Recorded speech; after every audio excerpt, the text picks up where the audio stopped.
Shalom, puji Tuhan, semua jemaat maupun pemirsa online Gereja Allah Baik Dats. Saya ucapkan salam damai sejahtera, salam. Sebelumnya saya memulai untuk ibadah buat hari ini. Untuk saya ngajak kita berdoa terlebih dahulu ya. Oke, mari kita berdoa. Bapa di dalam surga, kami ucap syukur terima kasih. Engkau Allah yang kami sembah, Engkau Tuhan yang kami sembah di dalam Yesus Kristus Tuhan, Sang Juru Selamat kami, Tuhan dalam pribadi hidup kami. Kami percaya Engkau senantiasa menyertai setiap kehidupan kami, anak-anak-Mu, dimanapun kami berada. Jemaat Dats Surabaya yang buat hari ini maupun yang online, semuanya diberkati oleh Tuhan. Kami mengucap syukur terima kasih. Kami juga berdoa di dalam nama Tuhan Yesus, juga memberkati Gembala Sidang untuk persekutuan ini di tempat ini, Pak Sudarso dan sekeluarga. Kami percaya berkat-berkat-Mu mengalir atas kehidupan keluarga untuk hamba-Mu ini, Pak Sudarso Tuhan. Kami juga mengucap syukur terima kasih. Sebentar kami akan mendengarkan firman-Mu, pesan-Mu Tuhan, untuk kami siap menerima. Berilah kami hati sebagai tanah yang subur, pikiran kami untuk menerima setiap benih firman-Mu, supaya ketika kami menerima setiap firman-Mu bisa tertanam dalam setiap kehidupan kami, terus dan bertumbuh, dan pada akhirnya akan berbuah-buah lebat untuk hormat kemuliaan nama Tuhan Yesus Kristus. Kami ucap syukur terima kasih. Kami mempersiapkan hati dan pikiran kami hanya di dalam satu nama, dalam nama Tuhan Yesus Kristus. Haleluya, amin. Oke, puji Tuhan. Buat hari ini kita memperingati hari Jumat Agung ya. Jumat Agung, bagaimana kita memperingati hari kematian Tuhan, penyaliban Tuhan, bukan satu hal yang ya gak ada artinya, cuma sekedar cerita doang. Kalau pernah dah turun ke muka bumi seorang Tuhan yang disembah sebagai Tuhan, lalu dimati, disalibkan, ya sudah selesai gitu toh. Bahkan gak ada arti apa-apa, bukan. Tapi satu hal, kita sebagai anak-anak Tuhan, kita sebagai orang-orang percaya, kematian Yesus Kristus di kayu salib itu sangat-sangat berarti, ya kan? Sangat berarti, luar biasa. Saya bayangin kalau sampai hari ini, seandainya Tuhan gak hadir ke muka bumi 2000 tahun yang lalu, dan seandainya dia tidak disalibkan, menolak untuk disalibkan, mungkin kepercayaan kita, kekristenan kita, ibadah kita, atau penyembahan kita, ya kan, semuanya sia-sia, semuanya gak ada artinya. Tapi malah justru firman Tuhan bilang, oleh karena kasih karunia Tuhan, oleh karena kasih karunia Allah, Dia memberikan anaknya yang tunggal. Kepada siapa? Kepada saudara dan saya ketika percaya bahwa Dia mati untuk menyelamatkan kita, untuk menyelamatkan saudara dan saya. Lewat kematiannya di kayu salib itu untuk saudara dan saya. Oke. Sebelumnya terlebih dahulu saya kasih tema kematian Yesus Kristus supaya kita dibenarkan. Temanya kematian Yesus Kristus supaya kita dibenarkan. Kita siapa? Saudara dan saya. Lewat kematian Yesus Kristus supaya kita dibenarkan. Yuk kita tanamkan dalam pikiran kita, dalam hati kita. Tirukan sama-sama, ucapkan bareng-bareng sama saya, ya kan? Supaya kita ingat banget temanya buat hari ini, kematian Yesus Kristus supaya kita dibenarkan. Oke, puji Tuhan. Kita buka terlebih dahulu Injil Yohanes pasal 3 ayat 16. Injil Yohanes pasal 3 ayat 16. Karena begitu besar kasih Allah akan dunia ini, sehingga Ia telah mengaruniakan anaknya yang tunggal. Supaya apa? Supaya setiap orang yang percaya, supaya saudara dan saya yang percaya kepadanya, pada Yesus Kristus, tidak binasa. Sekali lagi, tidak binasa, melainkan apa? Melainkan peroleh hidup yang kekal. Sekali lagi, melainkan memperoleh hidup yang kekal. Puji Tuhan, kita semua ini orang berdosa. Nggak ada ceritanya kebal dosa. Nggak ada ceritanya kita lahir ke muka bumi ini mau siapa A, B, C, D dan lain sebagainya. Nggak ada yang lahir tanpa dosa. Semua bawa dosa. Dagingnya ini sudah terkontaminasi dosa. Ya kan? Dosa dari mana? Dari leluhur. Dari mana? Dari keturunannya, nenek moyangnya dan lain sebagainya. Itu mau nggak mau sudah terbawa dosa. Sudah terbawa kutuk dari Allah. Sudah dikutuk sama Allah. Mau gimana lagi? Ya kan? Nah, tapi lewat Yesus Kristus datang ke muka bumi ini supaya apa? Saudara dan saya didamaikan dengan Allah. Menerima pendamaian. Oke, yang pertama, dosa itu, ingat baik-baik, dosa itu memisahkan kita dengan Allah. Kita punya hubungan dengan Allah Bapa, antara Allah dengan kita umat manusia. Gara-gara dosa itu membuat putus hubungan. Sehingga ketika kita mau datang kepada Allah, ketika kita mau berdoa kepada Allah, ketika saudara mau menyembah Allah dan lain sebagainya, mau beribadah dan lain sebagainya, nggak bisa, putus hubungannya. Jadi nggak ada gunanya, sia-sia. Tapi lewat Yesus Kristus, kematiannya di kayu salib yang kita peringati hari ini, kematiannya dia di kayu salib, itu yang membuat hubungan Allah dengan kita kembali lagi, ada hubungan yang baik lagi. Sehingga puji Tuhan, kita sebagai orang-orang percaya yang sudah menerima Yesus Kristus sebagai Tuhan dan Juru Selamat, percaya dengan hati, percaya dengan mulutnya dan mengakui dengan hatinya bahwa Yesus Kristus adalah Tuhan, ya kan? Itu yang membuat hubungan kita harmonis lagi.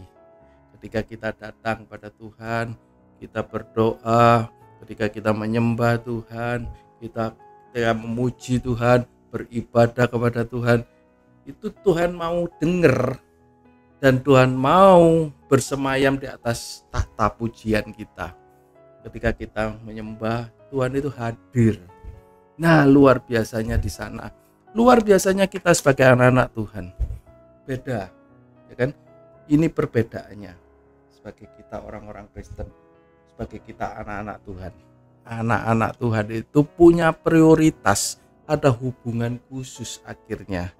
Cuma gara-gara Allah mengasihi saudara dan saya, Allah mengaruniakan anaknya yang tunggal datang ke muka bumi dan menebus lewat kematiannya di kayu salib, menebus dosa-dosa saudara dan saya, sehingga hubungan kita bisa kembali lagi. Ingat baik-baik kematian Tuhan di kayu salib untuk membenarkan saudara dan saya. Buat hari ini, dosa yang membuat putus hubungan, dan ketika Tuhan Yesus hadir, kita percaya menerima kematiannya dia di kayu salib, kita mempunyai hubungan kembali kepada Allah. Yang kedua, dosa memisahkan kasih Allah. Ingat baik-baik, Dosa itu memisahkan kasih Allah. Gara-gara Allah yang sudah mengasihi saudara, punya kerinduan selalu memberkati saudara, punya kerinduan selalu menyertai saudara, punya kerinduan selalu menolong saudara, itu semua hilang, nggak bisa, putus gara-gara dosa yang ada di dalam kita. Nah, buat hari ini kita mempercayai kematian Tuhan di kayu salib itu membuat hubungan kembali, kasih Allah itu kembali kepada kita. Luar biasa, ya kan? Jadi kita nggak perlu bingung lagi, kita nggak perlu khawatir, kita nggak perlu cemas, tapi ada kasih Allah, ada kasih sayang Allah untuk saudara dan saya. Haleluya, luar biasa. Saya juga boleh merasakan buat hari-hari ini bagaimana ketika saya hidup sungguh-sungguh di dalam Tuhan, hidup sungguh-sungguh di dalam firman Tuhan, saya boleh menikmati kebaikan-kebaikan Tuhan. Saya boleh menikmati kasih setia Tuhan. Saya boleh menikmati kasih sayang Tuhan. Saya percaya, saya berdoa di dalam nama Tuhan Yesus itu juga terjadi buat saudara semuanya. Amin. Luar biasa. Kebaikan Tuhan itu, kematian Tuhan di kayu salib membuat hubungan kita terjalin kembali, membuat apalagi kasih sayang Tuhan, kasih sayang Allah itu datang lagi kepada kita, sehingga kita bisa terima kasih Tuhan, kita bisa menerima kembali sebagai anak-anaknya. Amin. Nah, puji Tuhan. Yang ketiga, dosa menjauhkan rancangan Allah atas hidup kita. Dosa itu membuat menjauhkan rancangan Allah atas hidup saudara dan saya. Dosa dalam hidup kita pribadi itu membuat rancangan Allah itu tidak terwujud, tidak terjadi. Rancangan Allah yang gimana? Dalam Yeremia 29 katakan gini, rancanganku bukan rancanganmu, tapi rancangan Tuhan damai sejahtera. Rancangan Tuhan bukan rancangan kecelakaan. Rancangan Tuhan bukan rancangan kebangkrutan. Rancangan Tuhan bukan rancangan kegagalan atas hidupmu. Rancangan Tuhan bukan rancangan sakit penyakit. Jadi nggak ada ceritanya sakit penyakit itu rancangan Tuhan. Oh, sakit penyakit ini cobaan, ujian, nggak ada. Ya kan? Sakit penyakit yang saya terima ini karena rancangan Tuhan. Wah, ini tambah kebablas lagi. Ya kan? Nggak ada ceritanya. Tapi rancangan Tuhan itu rancangan penuh dengan damai sejahtera. Rancangan memberi hari depan yang indah. Rancangan Tuhan yang penuh dengan harapan, hari depan yang penuh harapan. Jadi sesuatu hari depan yang baik yang sudah Tuhan rancangkan atas saudara dan saya. Lah, apa segala sesuatu yang baik yang sudah Tuhan rancangkan buat kehidupan saudara dan saya, kehidupan kita yang akan datang, kehidupan kita yang next berikutnya, ya kan? Itu semuanya gagal gara-gara dosa yang ada di dalam kehidupan kita. Nah, ayo saya mengajak kalau kita mau bertobat, mengakui dosa kita di hadapan Tuhan, minta ampun sama Tuhan. Tuhan, ampuni saya Tuhan. Saya punya dosa, akui dosa kita. Dosa saya apa? Sebut. Saya minta ampun, saya minta maaf Tuhan.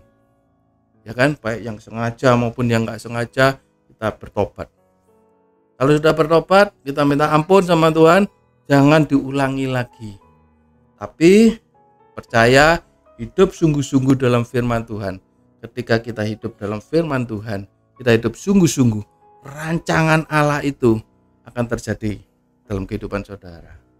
Apapun yang sudah Tuhan rancangkan, segala hal yang baik akan datang kepada kita. Amin. Haleluya. Ayo, untuk semua jemaat GAP Dats maupun pemirsa online dimanapun yang mendengarkan siaran saya, ayo ingat baik-baik, jangan hidup dalam dosa. Gak ada gunanya. Kalau orang Surabaya bilang ora ono gunane, ora ono manfaate, ya kan? Lebih baik yuk kita hidup dalam kasih Tuhan. Yuk kita hidup dalam rancangan Allah, yaitu hari depan yang baik. Sehingga apa? Nggak ada ceritanya hidup kita gagal, hidup kita menderita, hidup kita susah, sakit gak sembuh-sembuh, sakit gak selesai-selesai, masalah terus, rasanya Tuhan kok jauh gak menolong-nolong. Nah, coba kita harus introspeksi diri, kita periksa diri kita, kenapa ini? Jadi jangan tanyanya sama Tuhan, why, kenapa Tuhan kamu gak tolong saya? Justru kita yang harus introspeksi diri. Apakah kita ada dosa? Apakah kita masih ada kekejian di mata Tuhan, kenajisan di mata Tuhan, membuat Tuhan tidak berkenan, membuat Tuhan tidak senang atas hidup kita, ya kan? Nah, itu yang membuat dosa, yang membuat Allah semakin jauh dengan kita, sehingga ketika kita berteriak, banyak anak-anak Tuhan ketika tanya, kenapa ya Tuhan kok nggak tolong saya? Kenapa? Ya kan? Tuhan nggak sembuhkan saya. Bukan karena Tuhan nggak sembuhkan, Tuhan bukan nggak mau menolong saudara, tapi yuk kita introspeksi. Dosa ini yang membuat hubungan kita dengan Allah. Buat hari ini sebuah kesempatan yang luar biasa. Kita memperingati kematian Tuhan di kayu salib. Ini bukan hal yang ya sudah rutinitas setiap tahun kita memperingati Jumat Agung, ya selesai sudah, ya kan? Nanti hari Minggu 3 hari kemudian kita Paskah, memperingati Paskah. Di Paskah itu selain ibadah Paskah ada telurnya. Lah, blinger kalau anak Tuhan model kayak gini. Yang dicari, yang dinantikan telurnya, ya kan, supaya makan telur asin sama rawon, Pak. Wah, ini keblinger. Ya, Tuhan. Yang keempat. Nah, ini yang keempat. Dosa menghancurkan hidup kita. Bukan cuma menghancurkan hidup kita. Dosa itu menghancurkan kesehatan kita. Terus apa lagi? Menghancurkan masa depan kita. Nah, ayo ingat baik-baik. Dosa ini enggak membuat kita menjadi lebih baik. Dosa ini enggak membuat kita hari depan kita yang baik.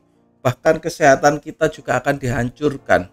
Aduh, ingat, kalau hari-hari ini, kalau mungkin kita merasakan, ya kan, kok kenapa ya terjadi hal-hal yang kayak begini, masalah. Dulu waktu saya masih muda, saya belum sungguh-sungguh dalam Tuhan, saya belum menerima Tuhan Yesus Kristus, saya otomatis lah. Kalau saya belum terima Tuhan Yesus Kristus, saya sendiri juga belum hidup dalam firman Tuhan. Saya ini sampai stres rasanya. Punya masalah dalam baik pekerjaan dan lain sebagainya. Kok rasanya bertubi-tubi masalah ini. Wah, belum lagi masalah keuangan segala, ya kan, ruwet gitu. Masalahnya ruwet gitu. Terus saya ingat kalau dulu masih sekolah minggu, pernah diajak ke sekolah minggu sama tetangga, ya kan, untuk mengenal Yesus Kristus. Saya ngomong, mana Tuhan? Tuhan itu mana? Masalahnya ini kok ruwet, gak selesai-selesai. Nah, perhatikan, yang saya teriakan cuma masalah begitunya doang. Itu salah, ya kan? Ketika saya sudah beranjak, saya sudah paham, saya menerima Yesus sebagai Tuhan dan Juru Selamat, saya terima Yesus sebagai Tuhan pribadi saya mulai berubah pikiran. Saya hidup sungguh-sungguh, saya mengenali benar-benar hidup di dalam Tuhan, hidup di dalam firman Tuhan. Ketika saya sungguh-sungguh hidup dalam firman Tuhan, saya nggak perlu tanya lagi kenapa ini Tuhan, ini why, ini apa, enggak dan lain sebagainya. Tapi justru saya jadi mengenal, saya jadi tahu proses. Ini semua karena proses. Saya jalanin semua karena proses. Prosesnya saya tahu, endingnya menjadi jauh lebih baik. Walaupun kelihatannya hari ini belum, tapi percayalah, ketika kita hidup sungguh-sungguh dalam Tuhan, proses ini yang kelihatannya belum apa-apa, tapi di ujungnya sana ada berkat-berkat Tuhan. Di ujungnya sana ada selalu kebaikan-kebaikan Tuhan. Ya kan? Puji Tuhan. Oke. Ayo kita lepaskan dosa, kita minta ampun sama Tuhan, kita mulai bangun lagi hubungan yang baik. Dosa itu enggak justru membawa kita yang baik, malah justru akan menghancurkan hidup kita, keluarga kita, rumah tangga kita, kesehatan kita, masa depan kita. Yang kelima, nah ini yang kelima, dosa itu membawa maut. Dosa itu membinasakan, membawa kematian yang kekal. Kalau kita bawa dosa ini terus berlarut-larut, kalau kita bawa terus dosa ini terus dalam kehidupan kita, ingat baik-baik, itu saya kayak saudara punya rumah, ya kan? Saudara punya rumah, di dalamnya nyimpen sampah. Sampahnya itu yang namanya sampah, ya sampah harus dibuang keluar rumah, taruh di keluar rumah, ya kan? Jangan disimpan di dalam rumah. Bayangan kira-kira kalau kita punya sampah disimpan dalam rumah, gak usah dibuang, biarin aja. Terus besok lagi ada sampah lagi, baru lagi, entah itu sampah dapur, sampah apa, disimpan, gak dibuang. Besoknya lagi ada sampah yang baru lagi, yang kemarin 3 hari yang lalu gak dibuang, sekarang ada yang baru lagi. Numpuk sampah di dalam rumah sampai kira-kira 1 bulan, 2 bulan, 3 bulan, 4 bulan. Bisa bayangin nggak rumah yang modelnya penuh dengan sampah, ya kan? Nggak pernah dibuang, disimpan terus. Kira-kira rumahnya kayak gimana? Sehat nggak? Baik nggak? Ya kan? Saya percaya rumah yang model gini itu gak akan bikin penghuninya sehat, nggak bakal bikin yang tinggal itu enak, nyaman, itu nggak mungkin gitu kan. Kalau sampai ya merasa enak aja, nyaman aja lah, ini yang perlu dikasih tanda tanya. Ini perlu dikasih tanda tanya orang yang tinggal di dalam rumah penuh dengan sampah kan. Tapi sebagai orang yang waras, orang yang normal, pasti nggak suka, pasti. Nah sama kehidupan kita juga sama halnya. Kita kalau penuh dengan sampah dosa tadi, kayak rumah penuh dengan sampah, gak akan bikin penghuninya sehat, gak bikin penghuninya nyaman, aman, damai, sejahtera, gak akan. Yang ujungnya juga lebih ekstrim lagi, membawa kebinasaan, membawa kematian kekal. Ayo, firman Tuhan katakan gini, Roma 6 ayat 23. Roma 6 ayat 23. Sebab upah dosa ialah maut, tetapi karunia Allah ialah hidup yang kekal. Nah, perhatikan, karunia Allah, saudara dan saya menerima karunia Allah ketika kita percaya bahwa Yesus adalah sang juru selamat, ya kan? Mati di kayu salib untuk menebus kesalahan kita, ya kan? Untuk menebus dosa-dosa kita. Nah, karunia Allah inilah hidup yang kekal di dalam Kristus Yesus Tuhan kita. Saudara perhatikan, upah dosa itu maut. Kalau kita bawa dosa terus nyimpen dosa, akan membawa maut, kematian kekal, nggak ada gunanya. Puji Tuhan, hari ini kita memperingati Jumat Agung. Ayo, sebuah kesempatan untuk kita. Selain kita memperingati kematian Dia, karya Yesus ada di kayu salib, seandainya pada waktu itu Dia menolak, nggak mau, Papa, aku nggak mau naik di kayu salib. Tapi Yesus taat kepada Papanya di surga, taat kepada Allah Bapa, Dia mau harus menanggung semua penderitaan, dosa-dosa kita, sakit penyakit kita. Dia harus tergantung di kayu salib. Dia datang 2000 tahun yang lalu, waktu Dia lahir, sebelum Dia diutus untuk datang ke muka bumi, sebelum Dia lahir di muka bumi, Dia sudah tahu kalau nanti endingnya Dia harus mati di kayu salib. Endingnya di kayu salib buat apa? Dia udah paham, dia udah ngerti.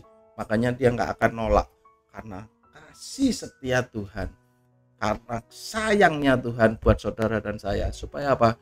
Saudara dan saya terima keselamatan, hidup yang kekal. Ada di Yesaya 43 ayat 4. Yang terakhir, ayat terakhir, yuk kita buka Yesaya 43 ayat yang keempat. Firman Tuhan bilang gini, oleh karena engkau apa? Berharga di mataku dan mulia. Wow, luar biasa. Dan aku ini mengasihi engkau, maka aku memberikan manusia sebagai gantimu dan bangsa-bangsa sebagai ganti nyawamu. Oleh karena engkau, oleh karena saudara dan saya berharga di mata Tuhan, berharga di mata Allah, dan mulia. Luar biasa. Kita hari ini luar biasa, kita merayakan, kita memperingati kematian Tuhan di kayu salib, karena Allah sangat mengasihi saudara dan saya, karena kau dan saya sangat berharga di mata Tuhan. Bahkan Tuhan ingin ingin memuliakan kita, ya kan? Kita terima kemuliaan Tuhan lewat kematian Tuhan Yesus Kristus, lewat hidup kita di dalam firman Tuhan. Oke, saya nggak memperpanjang renungan firman Tuhan buat hari ini. Ayo, saya cuma mengajak, kalau kita yang belum hidup sungguh-sungguh dalam Tuhan, belum menghidupi dalam firman Tuhan, ayo kita tinggalkan cara hidup kita yang lama. Ada lagunya, ku telah mati dan tinggalkan, ya kan? Tinggalkan cara hidup yang lama, tinggalkan pola pikir yang sia-sia, cara hidup yang sia-sia, cara berpikir yang sia-sia, gak ada gunanya. Yuk kita ubah pikiran kita dengan pikiran-pikiran Kristus. Gimana caranya kita mengubah pikiran-pikiran Kristus? Isi kita dengan firman Tuhan. Bagaimana cara kita mengisi dengan firman Tuhan? Baca firman Tuhan, renungkan siang dan malam, dan lakukan. Hidup takut akan Tuhan, hidup di dalam firman Tuhan. Itu yang membuat saudara dan saya, hubungan kita kembali lagi dengan Allah. Oke, yang sudah sungguh-sungguh, Pak, saya sudah sungguh-sungguh dalam Tuhan, puji Tuhan. Terus pertahankan, terus tingkatkan. Semakin hari kita harus semakin tingkatkan untuk selalu hidup lebih sungguh-sungguh lagi dalam Tuhan. Dan saya yakin, saya berdoa, ketika kita hidup sungguh-sungguh dalam Tuhan, ada upah yang selalu Tuhan berikan. Upahnya apa? Kebaikan-kebaikan Tuhan. Upahnya apa lagi? Ya kan? Upahnya itu bentuknya point reward, ya kan? Lah, upahnya apa lagi? Ya, selalu ada pertolongan Tuhan. Kita akan mengalami kasih setia Tuhan. Hei, puji Tuhan. Yuk, kita tutup buat hari ini. Kita tutup dalam doa. Kami mengucap syukur terima kasih Tuhan. Kami sudah mendengarkan pesan-Mu, kami sudah mendengarkan firman-Mu Tuhan. Dan kami percaya kematian-Mu di kayu salib bukan hal yang sia-sia, bukan hal yang biasa-biasa. Namun kami percaya kematian-Mu di kayu salib Tuhan, pintu untuk membenarkan kami, untuk menebus dosa kami, membersihkan setiap kehidupan kami.